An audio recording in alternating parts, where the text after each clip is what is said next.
నమస్తే అండి, నేను రజాక్. నేను ఏదైతే అనుకున్నానో అదే జరిగింది పవన్ కళ్యాణ్ గారి విషయంలో. నేను ఆ రోజు ఏ రోజు చెప్పాను, ఎగ్జాక్ట్గా మార్చి 14న పవన్ కళ్యాణ్ గారు స్పీచ్ ఇచ్చిన తర్వాత నేను క్లియర్గా ఆ రోజు నా మాటను ఎక్స్ప్రెస్ చేస్తే కొంతమంది గుడ్డలు దించుకున్నారు.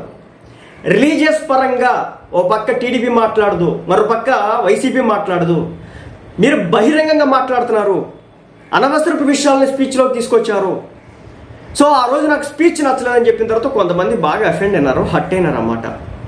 మీకు తెలుసో లేదో, పవన్ కళ్యాణ్ గారు అంటే పడి చచ్చే కేటగిరీలో ముస్లిం కమ్యూనిటీ ఎక్కువగా ఉంటుంది. సరే, పెద్దోళ్ళు ఒక 50 సంవత్సరాలు ఆ పైన వాళ్ళు అనేది నేను అయితే చెప్పలేను, కానీ యూత్ కుర్రాళ్ళు పవన్ కళ్యాణ్ గారు అంటే అత్యంత ప్రేమను చూపిస్తూ ఉంటారు. అంత ప్రేమను చూపిస్తూ ఉంటారు ముస్లిం కమ్యూనిటీ నుంచి. పవన్ కళ్యాణ్ గారన్నా, చిరంజీవి గారన్నా, రామ్ చరణ్ గారన్నా, మెగా ఫ్యామిలీ అంటే మీరు ఎవరి దగ్గరికి వెళ్ళి అడగండి, ముస్లిం కమ్యూనిటీలో మీరు ఎవరు ఫ్యాన్ అంటే మెజారిటీ పీపుల్ వచ్చేసి నేను పలానా పవన్ కళ్యాణ్ గారి అభిమాని, చిరంజీవి గారి అభిమాని అని చెప్పుకుంటారు. సో అంత ప్రేమని వీళ్ళు వ్యక్తపరచడం జరిగింది. నేను ఆ రోజేదో మీరు నా వీడియోలు ఎప్పుడైనా చూడండి, ఎంటైర్ 5000 ఎబో ఉన్నాయి కదా వీడియోలో, చూడండి. ఏ రోజైనా రిలీజియస్ పరంగా హిందువులకి సంబంధించి కానీ ముస్లింలకి సంబంధించి కానీ ఏనాడైనా ఒక్క మాట మాట్లాడానో చూసి చెప్పండి. ఒక్కరోజు కూడా మాట్లాడాల. పవన్ కళ్యాణ్ గారు మాల ధరించి దీక్ష తీసుకున్న టైంలో కూడా మాలకి దీక్షకి డిఫరెన్స్ అంటే ఆయన చెప్పులు వేసుకుని వెళ్తూ ఉంటే దానికి సంబంధించి అతన్ని ట్రోల్ చేస్తూ ఉంటే మాలకి ఆ రోజు ఉన్నటువంటి దీక్షకి సంబంధించి వేరియేషన్ ఏంటనేది కూడా తెలుసుకుని చెప్పినటువంటి వ్యక్తిని నేను. కానీ పవన్ కళ్యాణ్ గారు స్పీచ్ ఇచ్చిన రోజున నేను ఎందుకు అపోజ్ చేసినానంటే, ఆయన మాట్లాడినటువంటి మాటలు అంతకుముందు ఎప్పుడు అలాంటివి లేవు అనమాట. ఆ రోజు నేను చెప్పాను, కొన్ని కమ్యూనిటీలు మీకు దూరం అయిపోతాయని చెప్పేసి, ఏదో గుడ్డిగా చెప్పం కదా, అంటే మనకు ఒక ఫీడ్బ్యాక్ వచ్చిన తర్వాత రియాక్ట్ అవుతాం కదా. సో ఈరోజు దానికి పర్యవసానం కనిపిస్తుంది, ఈరోజు స్పష్టంగా కనిపిస్తుంది. ఎక్కడ దాకా ఎందుకు, మైనారిటీ జన సైన్యం అని చెప్పేసి జనసేన పార్టీకి సంబంధించి పవన్ కళ్యాణ్ గారి ప్రేమతో కొంతమంది వ్యక్తులైతే ముస్లింల తరపున పవన్ కళ్యాణ్ గారి కోసం వాళ్ళే స్పెషల్గా క్యాంపెయిన్ చేసుకుంటూ ఉంటారు. వాళ్ళు పవన్ కళ్యాణ్ గారు ఎక్కడ సభలు పెట్టినా, సమావేశాలు పెట్టినా అక్కడికి వెళ్ళిపోతూ ఉంటారు. సో అదేవిధంగా పవన్ కళ్యాణ్ గారి సిద్ధాంతాల కోసం, జనసేన పార్టీ కోసం ఈ ముస్లిం వర్గాల నుంచి ఒక కలిసికట్టుగా, అంటే ఒక గుంపుగా, ఒక టీమ్గా ఏర్పడి క్యాంపెయిన్ చేస్తూ ఉంటారు.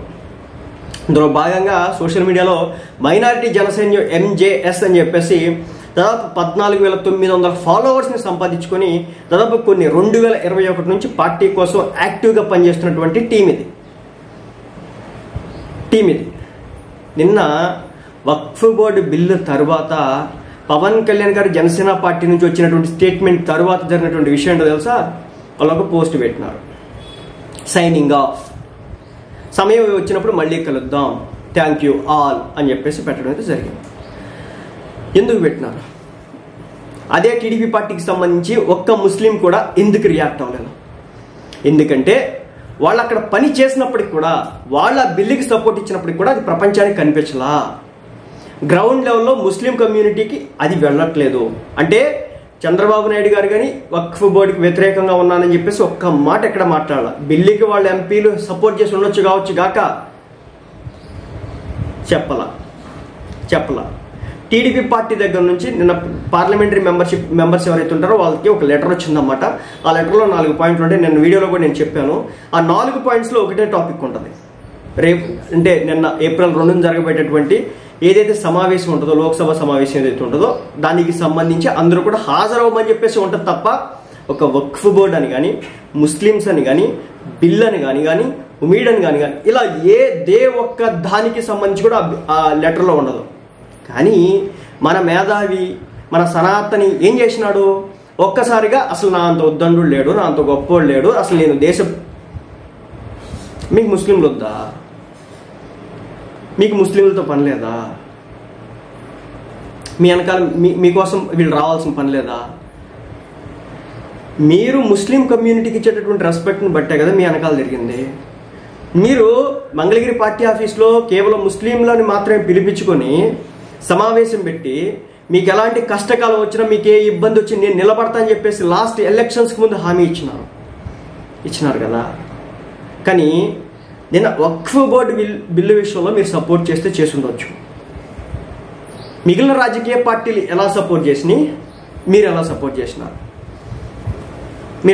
చేసినారు? మళ్ళీ చెప్తున్నా, ఇదేదో ఇబ్బంది పెట్టడానికి ఇంకేదో కాదు. ఈ రోజున కరుడు కట్టిన ముస్లింలు సైతం పవన్ కళ్యాణ్ గారిని వద్దులే, ఈ రాజకీయాలు మనకి సెట్ కాదు, లబ్బర్ చెప్పులు వేసుకునే రాజకీయాలు మనతో నడవదు, అది ఆయన మాత్రమే చెప్తాడు, నిజం కాదు, ఆయన కూడా మారిపోయాడు అనే ఒక స్టేజ్కి వచ్చేసినారు.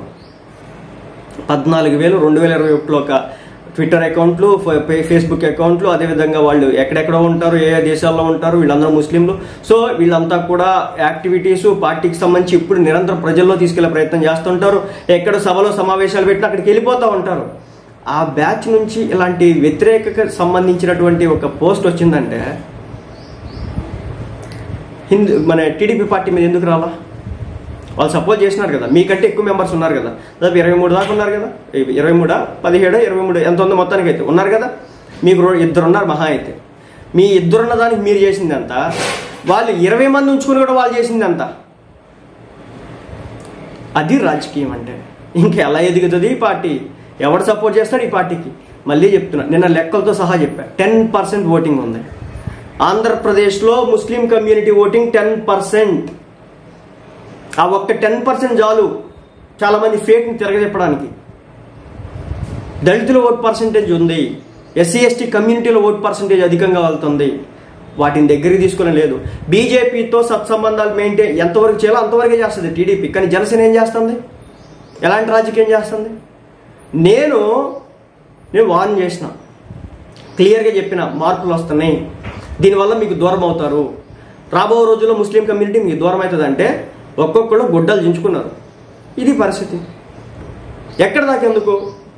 నేను ఇప్పుడు మొన్న ఎమ్మెల్సీ ఎలక్షన్స్లో నాకు ఓటు వేయాల్సినంత అవసరం ఏంటి? డబ్బులు ఖర్చు పెట్టుకుని వచ్చి దేనికోసం? నాకేమైనా పైసా వచ్చిందా? నాకేమైనా ఉపయోగమా?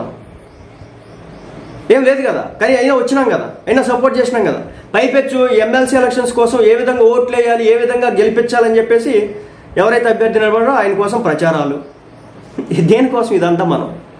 సో పవన్ కళ్యాణ్ గారు ఒక బ్లండర్ మిస్టేక్ అని చెప్పొచ్చు. మరి బీజేపీతో వెళ్తున్నంత మాత్రాన బీజేపీ లాగా మనం అయిపోవాల్సిన పని లేదు. బీజేపీకి ముస్లిం ఓట్ బ్యాంక్తో అంత లేదనమాట.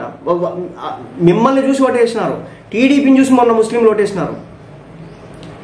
ఈ ఓట్ బ్యాంక్ కనుక నేను చెప్తున్నా, హిందువుల్లో వక్ఫ్ బోర్డుకి సంబంధించి ఎంత గ్రౌండ్ లెవెల్కి వెళ్ళిందో ఏం లేదు. కానీ ముస్లిం కమ్యూనిటీలో ప్రతి ఇంట్లో ప్రతి గుమ్మంలోకి వెళ్ళిపోయింది వక్ఫ్ బోర్డు బిల్ ఏంటనేది. అది మంచి జరిగిద్దా చెడు జరిగిద్దా పక్కన పెడదాం, కానీ మాకు చెడు చేస్తున్నారు, దీనికి పవన్ కళ్యాణే కారణం అనే ఒక ఒపీనియన్ ఫామ్ అయింది. రెండోది ఏంటంటే, అసలుకి ఈ బీజేపీ లాస్ట్ టర్మో అంతకుముందు టర్మో సొంతంగా గెలిచినప్పుడు పెట్టుకోవచ్చు, పెట్టలా. కూటమి ఇప్పుడు 4 పార్టీలు ఉన్నాయి మొత్తానికి. ఒకటి చిరాగ్ పాస్వాన్ అని చెప్పేసి ఒక అతను ఉన్నాడు, బీహార్కి సంబంధించి అనుకుంటా.